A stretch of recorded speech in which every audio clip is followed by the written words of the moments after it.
लाहौर में 5 मरला घर और एक कहानी, एक सबक और एक आईना। लाहौर में एक पुरानी गली में शाम उतर रही थी। बारिश के बाद मिट्टी की खुशबू फजा में फैली हुई थी।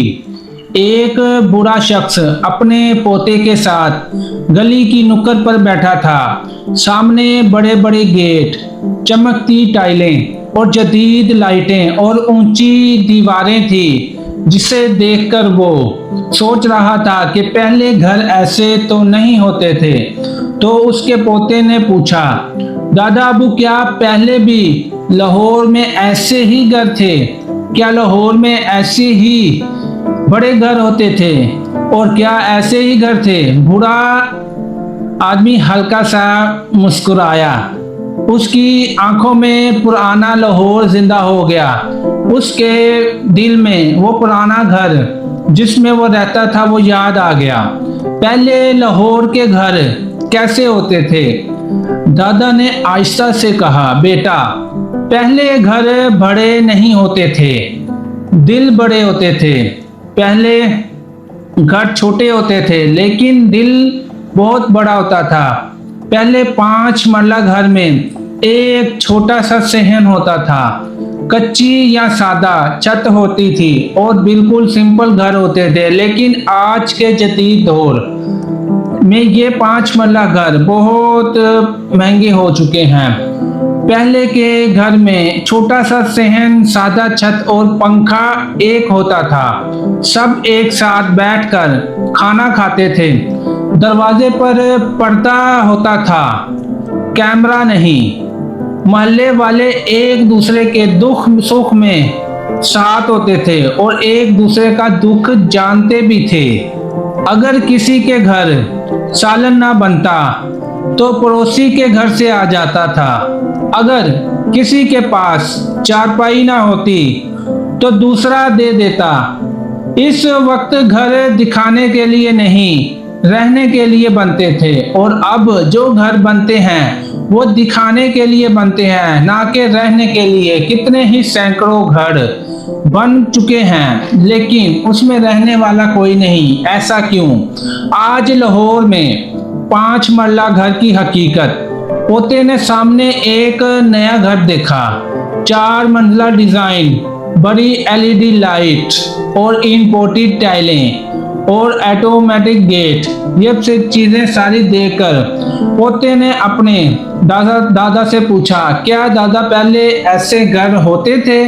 दादा ने कहा, आज लाहौर में 5 मरला घर बनाना सिर्फ घर बनाना नहीं, एक मुकाबला बन चुका है। हर किसी को अपने बराबर वाले से अच्छा घर चाहिए, अच्छी चीजें चाहिए और एक मुकाबला बनाकर इस घर को बना रहे हैं। लाहौर में 5 मरला घर बनाने का खर्चा 2026 में अंदाज़न, आज लाहौर में अगर कोई दरमियाने दर्जे का अच्छा 5 मरला घर बनाना चाहे तो जमीन अलग और तामीर अलग, इसमें कितना खर्चा आएगा? इस मासूमाना सवाल के तकरीबन तामीर का खर्चा तो जितना आता है उतना ही जमीन का खर्च हो चुका है। तो सिर्फ तामीर का खर्चा ही, सादा घर बनाएंगे तो 55 से 70 लाख रुपए आ जाता है। अगर अच्छा जदीद घर बनाए तो 80 लाख से 1 करोड़ तक चला जाएगा। और इसी तरह अगर मुकाबलेबाजी और लग्जरी डिजाइन 1 करोड़ 20 लाख से ऊपर चला जाएगा।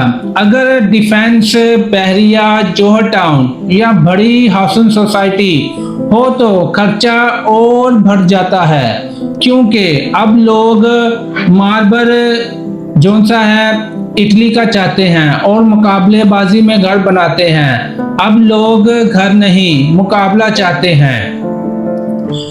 मार्बल इटली का चाहते हैं, किचन का जो स्टाइल है वो तुर्क का चाहते हैं, बाथरूम होटल जैसा चाहते हैं, छत जो सी है वो कैफे जैसी चाहते हैं, दरवाजा ऐसा कि लोग रुक कर देखें, दरवाजा ऑटोमेटिक चाहते हैं कि जिसे देखकर लोग रुक कर देखें। पहले लोग घर क्यों बनाते थे? पहले घर लोग क्यों बनाते थे? तो ये दादे ने एक पुरानी दीवार को देखा और कहा, पहले लोग सुकून के लिए घर बनाते थे, अब देखा जाए तो घर, पैसा, शोहरत, इज्जत सब कुछ होने के बावजूद रात को सुकून नहीं होता। ऐसा क्यों? क्योंकि घर बनाने के लिए सुकून नहीं बनाया उन्होंने। पहले लोग सुकून के लिए घर बनाते थे। घर में कुरान की आवाज आती थी, फजर में दरवाजे खुलते थे, औरतें सादगी में रहती थी और मर्द मेहनत करते थे। लेकिन आज इन सब चीजों से हम पीछे हो चुके हैं, जिसकी वजह से उस घर में सुकून नहीं रहा। मर्द मेहनत करते थे और औरतें सादा रहती थी। अब इन दोनों चीजों का उलट हो चुका है। बच्चे गली में खेलते थे, घर छोटा था लेकिन नींद बड़ी सुकून वाली थी। आज लोग घर बड़ा तो बना लेते हैं, इम्पोर्टेड बना लेते हैं, लेकिन उस घर में रहकर उन्हें सुकून नहीं मिलता। आज लोग घर क्यों बनाते हैं? पोता खामोश था और दादे ने कहा, और दादा बोलता जा रहा था कि पहले घर लाहौर में कैसे होते थे और आज लाहौर में घर कैसे हैं। आज अक्सर लोग घर अल्लाह के लिए नहीं, लोगों के लिए बनाते हैं। लोगों को दिखाने के लिए बनाते हैं, दिखावे के लिए बनाते हैं कि जो भी घर देखे तो वो देखता ही रह जाए। अब सवाल ये नहीं होता कि नमाज का कैमरा कहाँ होगा, और ये एक अहम सवाल है कि नमाज पढ़ने के लिए एक अलग कमरा हुआ करता था, लेकिन अब वो नहीं सोचता कि नमाज का कमरा कहाँ होगा, बल्कि सवाल वो ये करता है, और ये सवाल भी ये होता है कि ड्राइंग रूम बड़ा है कि नहीं है, और टीवी रूम बड़ा है कि नहीं है, और कैसी है। लोग वो ये सोचता है कि लोग देखकर क्या कहेंगे, लोग देखेंगे तो वो पहला जुमला क्या कहेंगे, और लोग देखकर क्या कहेंगे। मैं पूछूंगा कैसा लग रहा है, मेहमान मुतासिर होंगे या नहीं। लाहौर में आज का मुसलमान कैसा घर चाहता है?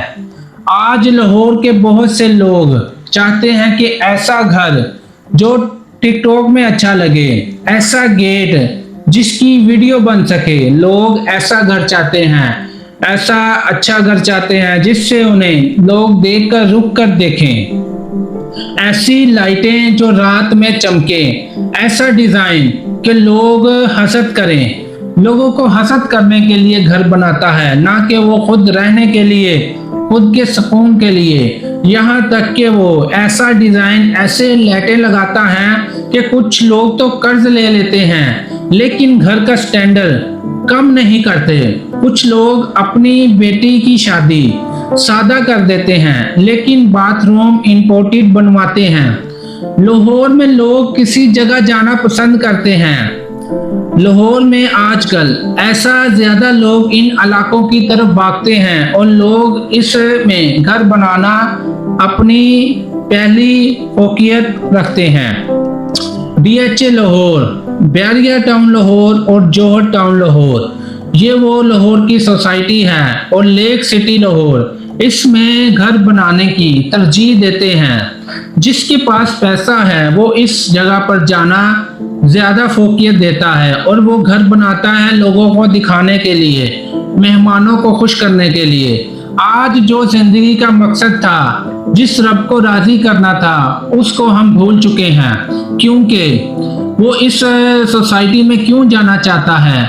क्योंकि वहाँ सड़कें खूबसूरत हैं, घर जदीद हैं, लोग स्टेटस देखते हैं, गाड़ियाँ बड़ी हैं। वो इसलिए इस जगह पर जाना चाहते हैं।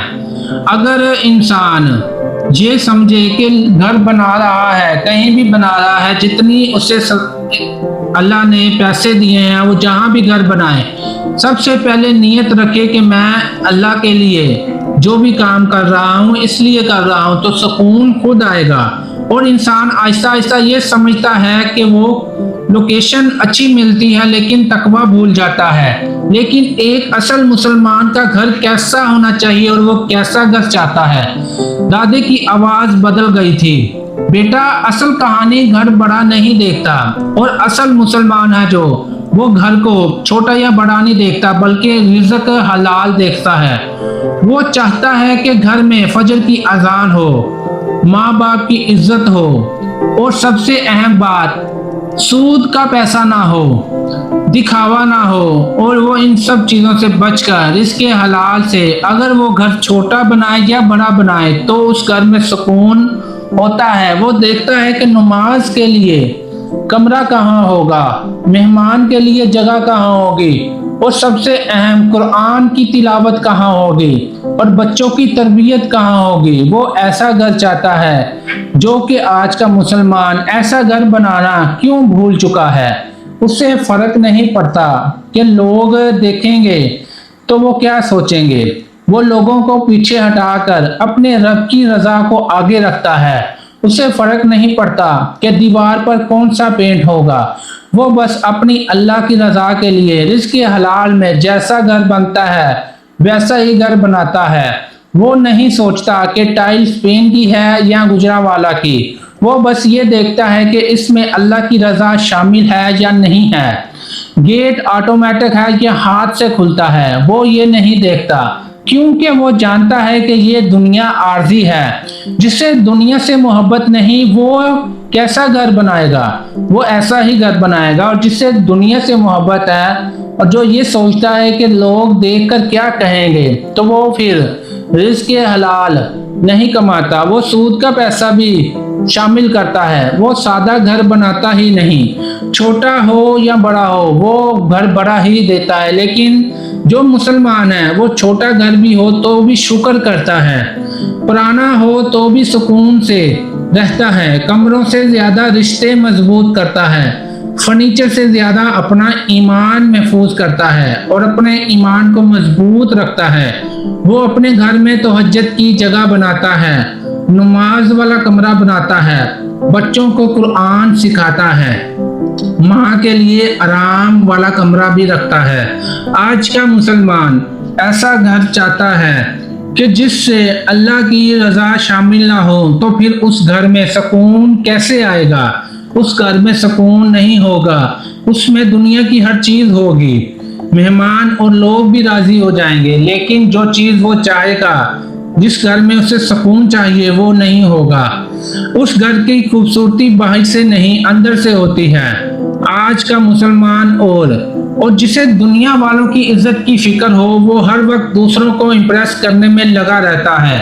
वो नहीं देखता कि मैं खुद अपना सुकून क्यों बर्बाद कर रहा हूँ, चाहे वो घर कर्ज पर क्यों ना बना ले, चाहे वो फर्नीचर कर्ज पर क्यों ना ले और चाहे वो अपनी गाड़ी किस्तों पर ही क्यों ना ले, लेकिन वो सोशल मीडिया पर शाहाना जिंदगी अपनी दिखाता है। वो अपनी लोगों के सामने हसद करता है और दूसरों को भी हसद करने पर मजबूर करता है। ऐसे इंसान का सुकून आहिस्ता आहिस्ता खत्म हो जाता है।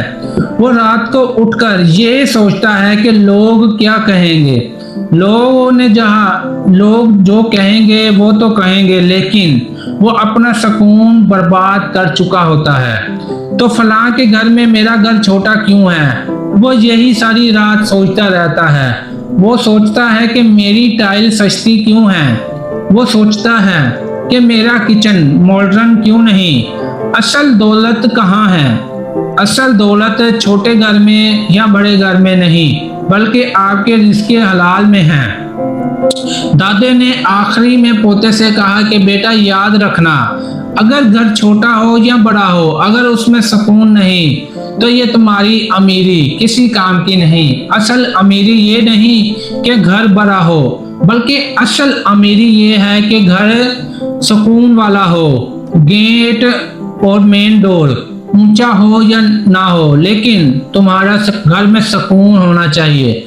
छत पर लाइट हो या ना हो, लेकिन तुम्हारे घर में सुकून होना चाहिए। असल अमीरी ये है कि तुम दूसरों को ना खुश करो बल्कि अपने रब को राजी करो, अपने अल्लाह को अपने साथ रखो। घर में सुकून फिर ही होगा, रिज़्क़ हलाल होगा। तो घर लाहौर में घर बनाना आसान नहीं, लेकिन अगर जब तुम अपनी हर चीज में अल्लाह की रजा को शामिल कर लोगे तो घर बनाना आसान हो जाएगा। सबसे पहली शर्तें, रिज़्क हलाल हो, माँ खुश हो और नमाज भी कायम हो और दिल में तकब्बुर ना हो, तो ही घर सुकून वाला बन सकेगा। आखिर में एक बात कहना चाहूंगा, और ये कहानी का आखिरी मंजर है कि अब रात हो गई थी, सामने बड़े बड़े घरों की लाइटें जल रही थी और दादे ने आसमान की तरफ देखा और कहा कि ये बड़ी बड़ी लाइटें इसके सुकून के लिए काफी नहीं। वो इन बड़ी बड़ी लाइटों को देखकर लोगों के सामने तो खुश होता है और लोगों को हसद करता और करवाता है, लेकिन उसके घर के अंदर सुकून नहीं। एक दिन ये सब घर रह जाएंगे, एक दिन ऐसा भी आएगा कि ये सब घर खत्म हो जाएंगे और इंसान सिर्फ अपने अमाल लेकर जाएगा। पोता खामोश हो चुका था और पहली बार उसे समझ आया कि घर ईंटों से नहीं नियतों से बनते हैं और ये घर आर्जी है। जो ये समझ चाहता है कि ये घर आर्जी है तो वो फिर घर को छोटा हो या बड़ा हो उसमें रब की रजा को शामिल करता है और अपनी नीयत को साफ रखता है।